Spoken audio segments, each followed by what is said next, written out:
like a Hellcat.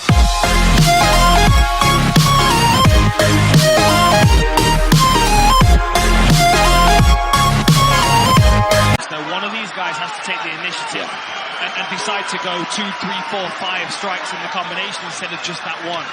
I like the movement from Murodov early, but he's still doing, you know, 1s and 2s a lot of the time. Maybe he's trying to feel out Diki Rico in the beginning of the fight so he can measure that right hand and see where he's vulnerable to catch him. That would be a good time for Murodov to level change too. Get Alessio to really open up with that big right hand, because you see how he's wide and he swings and all his weight comes forward with it. Yeah.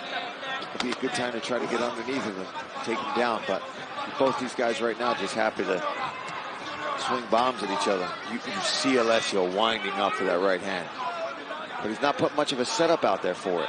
He's just waiting to counter with it. See right there, just nothing, no setup behind that right hand. Part of the Gloria fight team in Rome, Italy, is Manzo Di Chirico. As he blocks a big right hand from Murodov. He's relaxed in there, smiling. There's a spinning back kick out of nowhere. Oh, wow. Oh! Just missed, but Di Chirico thought that he was going to be able to capitalize on something that wasn't there. Really obviously reaching for the jabbing hand of, that was a nice counter right. We'll see as Murodov moves in, you'll see constantly Di Chirico reach for that jabbing hand to try and catch it. He's bringing that a long way away from his face as a blocking hand. Something that Murodov could potentially exploit if he starts to spot it. And I think for Di Chirico, yeah, he's got to use that left hand to bait Makhmet into that right hand, right? If he could start slapping with his left hook, or like he just is there, where he level changed. Nice takedown attempt. You know that same? Nice work there from. That was almost celebrated though by Murodov as well. So looks like they were expecting the takedown of the Italian. Good head movement there. Yeah, the speed advantage. Definitely from Murodov, right? yeah. He's expecting the right hand now, which allows him to be a bit more aware of what's coming back in his direction and able to slip out of the way of it. Di Chirico's having the success when he's closing distance, when he's forcing Murodov against the fence. Oh, he's wobbled him, but apparently not. Looked more like a clash of heads, that did to me. Oh, man, last 10 seconds. Hands together. They're going for it. And to the center of the octagon. Yeah, I think he's respecting that power. He's not being overly aggressive, but he's just definitely lighter on his feet, switching stances, moving. I like that Alessio's going with that leg kick, though. It's 2 or 3 in this round that he's landed. Solid right on the thigh. I'm just looking at the eyes of Murodov. He's like laser focused on the chest. Yeah, yes. Section. You can see the feet from that position as well. Yeah, that's where I look. I don't look him dead in the eyes. You can play tricks with people if they look in the eyes too much. Oh, look for that counter right hook then as Di Chirico is moving forward. Maybe that's his counter to the overhand right. As Di Chirico throws it, he's circling back. He's pivoting on his left foot and circling into a southpaw stance, ready to throw his right hook. Let's watch out for that, because he's done it a couple of times now.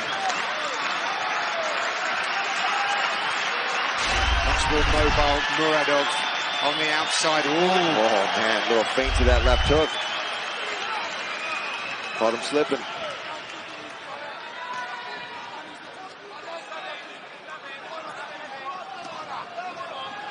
Even if he threw the right hand a little straighter, I think he would have more success. There's such an arc to it. It's giving Murodov a window to escape. And Murodov, on the other hand, is throwing it straight. He's throwing that left hook and then like a laser down the middle. Most of them being blocked by Alessio, but he's having more success at least knocking him off balance with them as well. Who we think is going to shoot for the first takedown?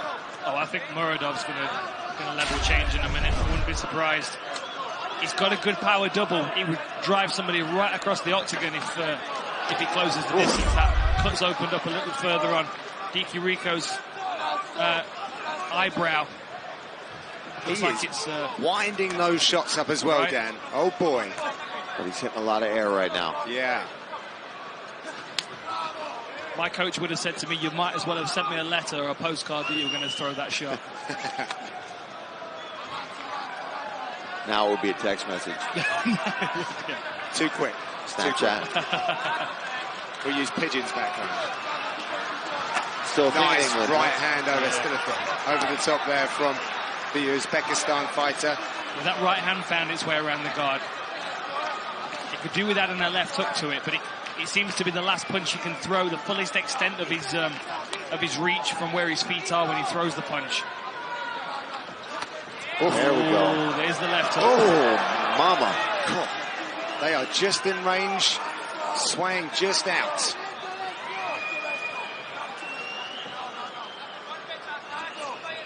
Kind of on the edge of my seat here. It feels like something big's about to happen at any moment. Well, you just jinxed it. Oh! Oh, man, I thought that was it, John. I was about to high-five you. For my benefit. No, I thought that was going to land. That was a comedy call from Paul Felder. I just woke everybody at home up. Get up. Last few seconds in this round. D. Kiriko is chasing down Murodov. Back with round 3 after these. A very spirited Italian corner for D. Kiriko. They wanted a takedown, which is quite interesting, but it would certainly change things up a little bit. You guys have been talking about a more varied offering. I agree, but I think that needed to happen maybe earlier in the fight. You need to make your opponent aware that there are several different strikes that they could be threatened with, and if you continue to reinforce through the first and second that really the overhand right is the only thing you have to concern yourself with, you start building an easy game plan to work around that.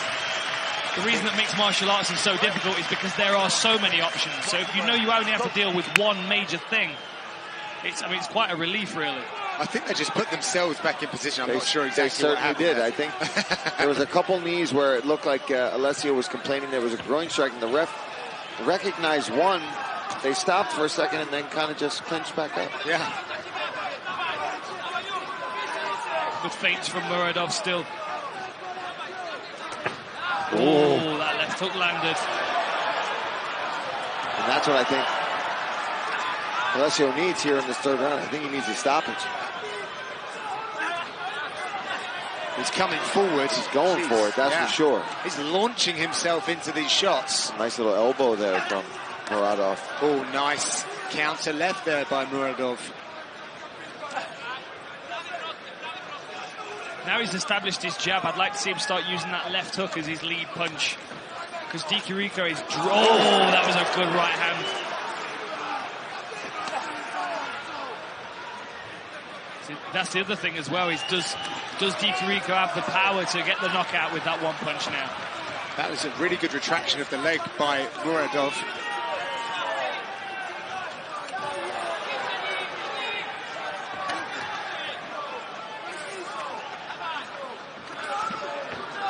Ooh. Left hook landed again for D. Kiriko. He's got to keep on that pressure if he wants to fight. To an elbow, perhaps. This is his opportunity, but again, the corner asks for the takedown, but he's seemingly just trying to get into positions where he can do damage halfway through the round. Nice little up elbow there.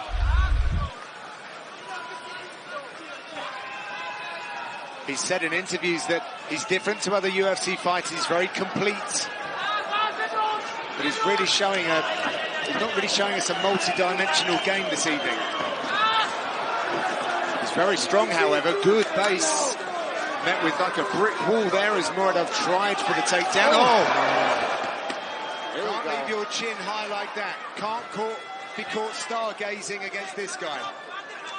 Getting out of the way of the right hand, but now susceptible to the left hook, which D. Kiriko's starting to throw. That's a good read that he's making now. Middle piece is out. Manzo charges forward. Got double underhooks. Yeah, I like that the ref's letting the action happen here because they engaged right away. There's no real separation here, so if he would have put that in, could have slowed the momentum down. Murodov dropped his level. Countered. That's a nice elbow. Yeah, throw it in. Really nice elbow on the break. He didn't know who it came from. It came from Murodov. But well, Murodov's looking a little laboured here. He is exhausted right now. Oh, he's getting caught now. Still a minute 10 seconds left here. Kidiko, surely he's getting that fire in his belly that he can smell that target. Oh, there's that knee he likes to use.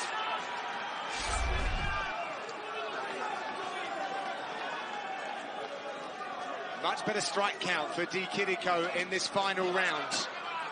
He's more about the power than the high outputs. Gets his chin checked there. But having more success since he started adding more punches to his combination.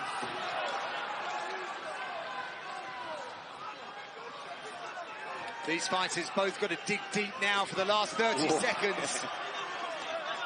Oh, counter right hand there. Looking for the knee. Looking for that knee. Just came out the right side. Did Murodov. Last 20 seconds as Kidiko goes hunting. Crowd's getting behind them here. Knee, right hand, left hand. Murodov still smiling. He's done that before. There was no chin to attack, though.